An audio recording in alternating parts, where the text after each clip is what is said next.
ஆ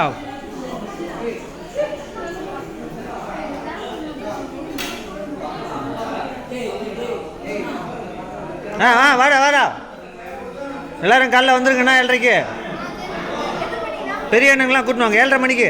ஏன்னா காலைல இதை விட வெயிட்டாக இருக்கும்.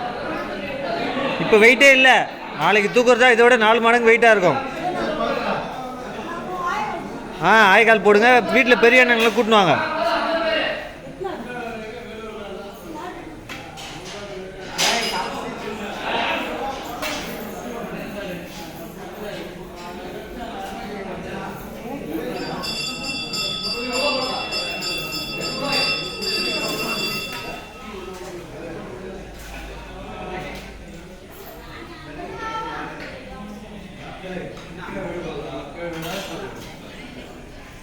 போடு சொன்னேன்